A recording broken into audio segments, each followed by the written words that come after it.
Hey everybody, how we doing? Sunnyvale Reject is back in the house with another video for my friends and family. And today's video is a doozy, baby, because we're going to take a look at my Chuck Palahniuk book collection. That's right, Chuck Palahniuk. Have you ever read any of his books or maybe seen the movies based on his books? What did you think? I, for one, am a big fan. I'm missing a few, I don't have them all, but the ones I'm the most interested in reading and collecting, you're going to see here today. So Chuck Palahniuk is 63 years old, born in 1962, raised in eastern Washington state. Now that's the deserty, arid part of the state around the Snake River by Dust Bowl era, folks. As of today, he's got 19 novels out, 3 nonfiction books, 2 graphic novels, and 2 adult coloring books. You heard correctly, 2 adult coloring books.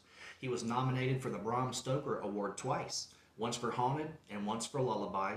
He didn't win either one, but in 1997 he did win the Oregon Best Book Award for Fight Club. So there you have it. Now, one of the things I like most about Palahniuk is that he is a writer of the taboo, the exotic, and he's a collector of all things weird.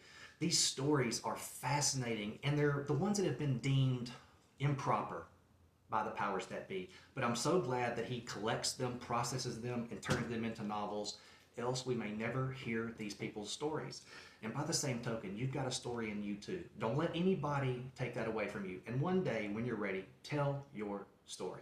All right, let me take a sip of water. I'm going to shut up and show you some beautiful books. And they are beautiful too. Start with number 1. Fight Club. Fight Club. When he wrote this, it was more about revenge than getting it published. He had had enough. He pushed the envelope a little too far, and folks were giving him the old runaround and saying, we can't publish this. So he said, you know what? Let me take it even further. And he wrote Fight Club. It began as a short story. You know all about Fight Club, so I won't read the description on the back. Boom. What about Invisible Monsters? Invisible Monsters. The hardback looks a lot better to me, but this ain't bad. What do you think? Invisible Monsters. She's a fashion model who has everything: a boyfriend, a career, a loyal best friend. But when a sudden freeway accident leaves her disfigured and incapable of speech, she goes from being the beautiful center of attention to being an invisible monster. Sad. Moving on along to Choke. Y'all remember Choke, right? When this book came out, I thought it was a medical manual or something. It probably came from a medical manual. Look at that. What do you think? Choke. Victor Mancini, a medical school dropout, is an anti-hero for our deranged times. Needing to pay elder care for his mother, Victor has devised an ingenious scam. He pretends to choke on pieces of food while dining in upscale restaurants. He then allows himself to be saved by the fellow patrons who, feeling responsible for Victor's life, go on to send him checks and support him. I personally need a benefactor, but I don't want to go through all that to get one. But that's Choke by Chuck Palahniuk. Listen, when I was talking about him being a collector of stories, you're already starting to see that he writes about outsiders, alienated, freaks, those kind of people. And he does it with such eloquence that you can't help but put yourself in these people's shoes and feel for them. Very, very moving novels. Lullaby, nominated for the Bram Stoker Award, as we have established. You're already seeing, too, that the covers are vastly different. This is Lullaby. This is also, if I'm not mistaken, since this is the first hardback, I'll start to talk about that kind of stuff. Yeah, this is the first edition, first printing. Lullaby. This is fascinating, too. Carl Streeter is a solitary widower and 40-ish newspaper reporter who is assigned to do a series of articles on sudden infant death syndrome. In the course of this investigation, he discovers an ominous thread.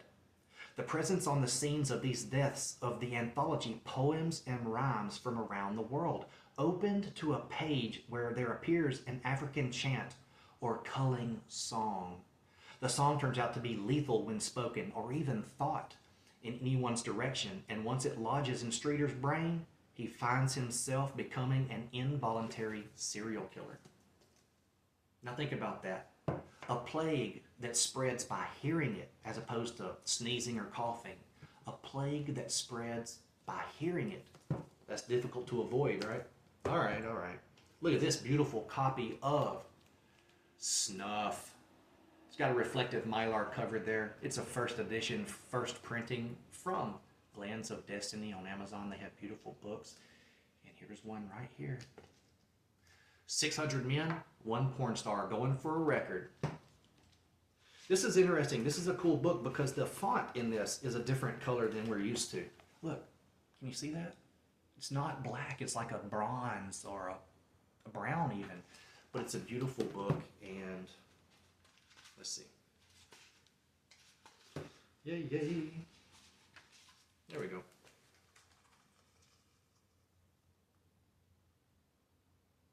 First edition, first printing. Now let's read the flap. Cassie Wright, porn priestess, intends to cap her legendary career by breaking the world record for serial fornication. On camera, with 600 men, Snuff unfolds from the perspectives of Mr. 72, Mr. 137, and Mr. 600, who await their turn. Now they're in the green room. All these other dudes are having sex with this woman, and they're eating chicken wings and snacks, and stuff's falling off their beards and their face, crumbs everywhere. They go do their thing and they leave like it doesn't even matter. And it doesn't. It doesn't. Snuff. This is a nice copy. Now we have Rant. Rant. I think an opportunity was missed here with the, I don't know if this is considered step back art, but instead of those blurbs right there, put them somewhere else and put another cool aspect of the cover there. But this is Rant. An oral biography of Buster Casey. Buster Rant Casey. So, Buster Rant Casey just may be the most efficient serial killer of our time. A high school rebel, Rant Casey escapes from his small town home for the big city where he becomes the leader of an urban demolition derby called Party Crashing. Rant Casey will die a spectacular highway death, after which his friends gather the testimony needed to build an oral history of his short, violent life. It's Rant. People love it, and people hate it too. Look at this beauty. Shock induction. Wow. Shock induction. All the covers are beautiful, right? Am I wrong? Vastly different, just like I said. Spines too. You guys know how I feel about this, especially if you're a writer. But folks have to notice your book first, right? They have to see the spine, unless it's forward facing. They have to see the spine, and something about it has to get their attention. They pull it off the shelf. They feel it then. If they don't like the way it feels, there's a strike, right? But if they like the cover, you got them to pick it up, you got them to open it up, and if they like a few bits of what they read, they just might buy it. But all those things have to be checked off.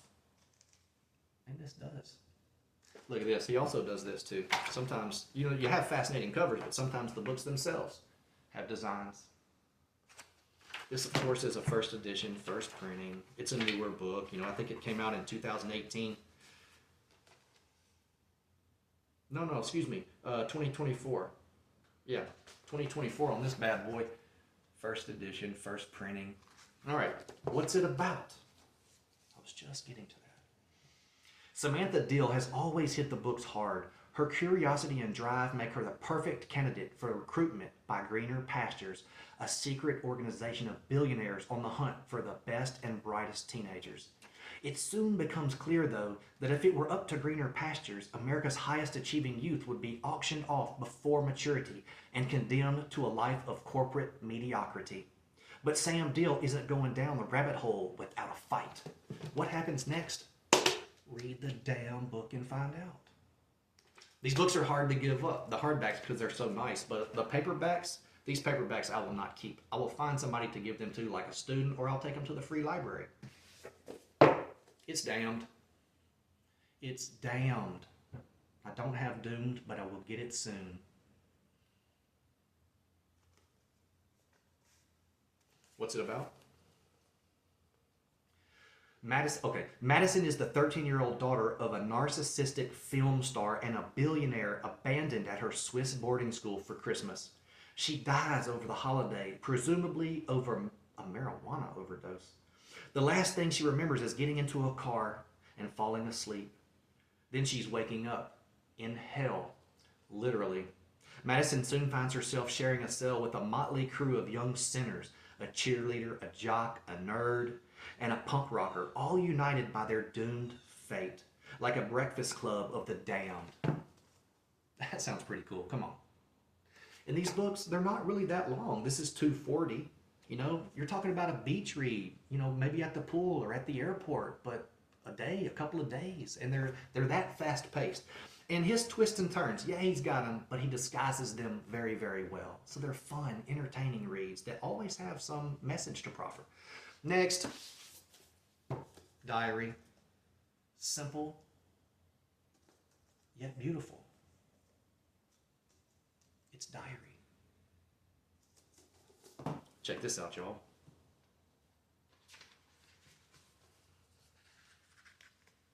Signed by the man himself. Thanks, Bill, for giving it up. I'll take good care of it. Chuck Palahniuk, diary. Get inspired, he says. This is also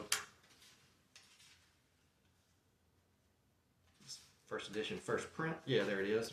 I like that differentiated font. That's pretty cool. It's the little things, y'all. It's the little things. Diary.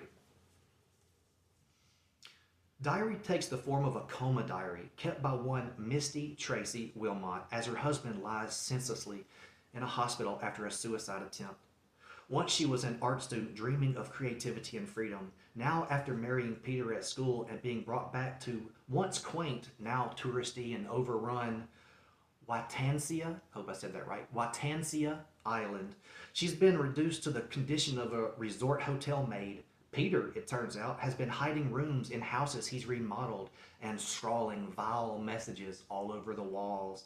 And an old habit of builders, but dramatically overdone in Peter's case. Angry homeowners are suing left and right, and Misty's dreams of artistic greatness are in the ashes. How does she reconcile it? How does she work herself out of this? And what does she discover about her husband? Read the book and find out. This is one of his better novels. This is a good one. I love it. I highly recommend it. Okay, what's next? Look at this beauty here. It's a bigger book than the others. It's Adjustment Day. Look at this. I told you, man, the covers are amazing. These are beautiful books. And when they're on the spine, I mean, seriously, look behind me. Everything looks pretty uniform, right? But look at what we've seen here already. Different. Different. You see, I could go on and on. Back to Adjustment Day. Guess what? Look at this bad boy. Also signed with that devil tail flourish. God, he's got nice handwriting. My handwriting is nowhere near that neat. In every book I sign them differently. I don't mean to, I just do. This is the first edition, first print, obviously.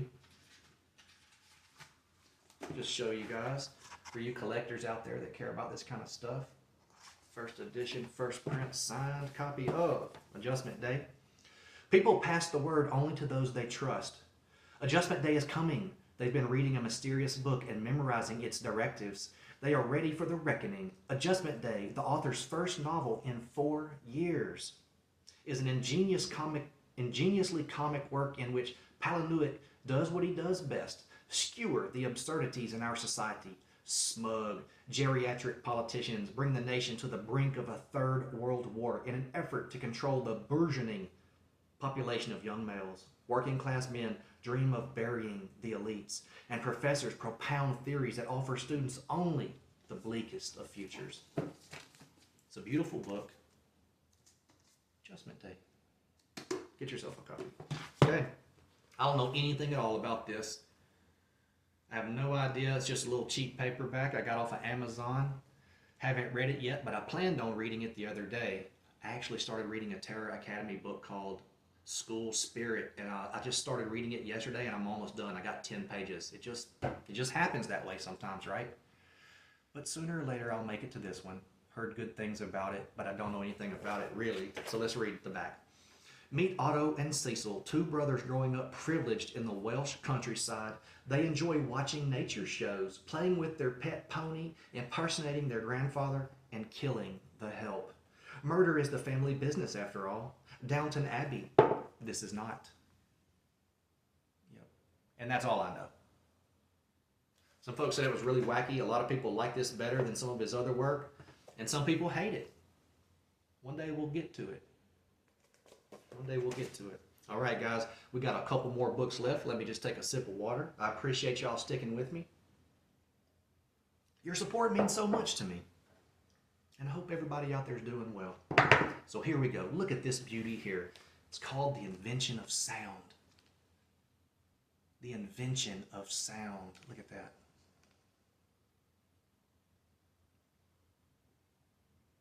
Those color combinations are very striking. That's another thing I noticed about his covers. The color combinations are beautiful and they work and they're bright. The Invention of Sound. I'll be damned, looky here. This one's signed too.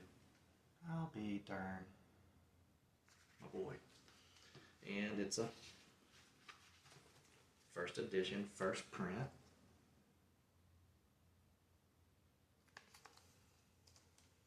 The Invention of Sound. All right, so Gates Foster lost his daughter Lucy 17 years ago. He's never stopped searching. Suddenly, a shocking new development provides Foster with his first major lead in over a decade, and he may finally be on the verge of discovering the awful truth. Meanwhile, Mitzi Ives has carved out a space among the Foley artists, creating the immersive sounds giving Hollywood films their authenticity.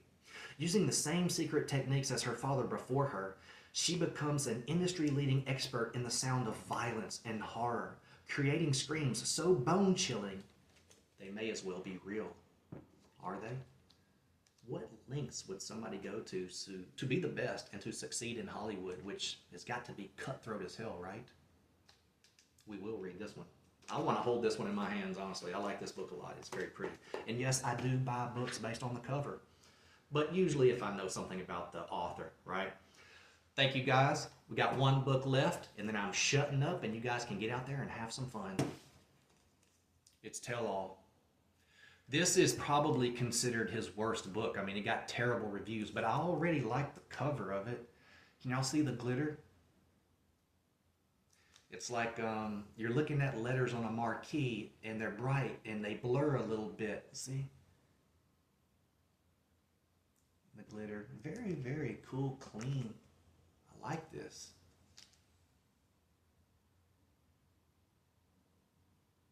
Yeah, this is a nice copy. Tell All. This is also first edition. Yeah, this got terrible, terrible reviews, but I'm going to read it anyway.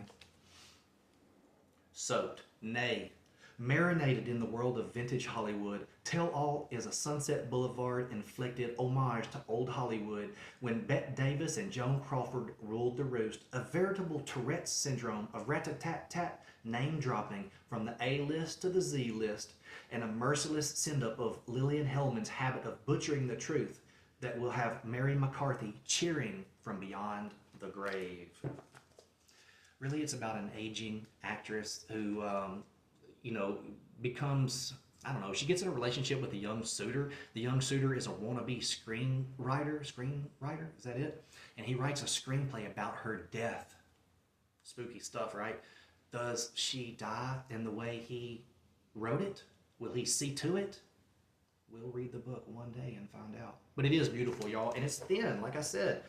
160 pages, no big deal, a day on the beach. That's it. I got no more beautiful books to show you, but you have to admit, these are nice. I'm a big Palahniuk fan. I don't know if you are, but maybe I've inspired you to give him a chance. All right, I'm zipping it. Get out there and have some fun and enjoy the day. And never, ever stop reading.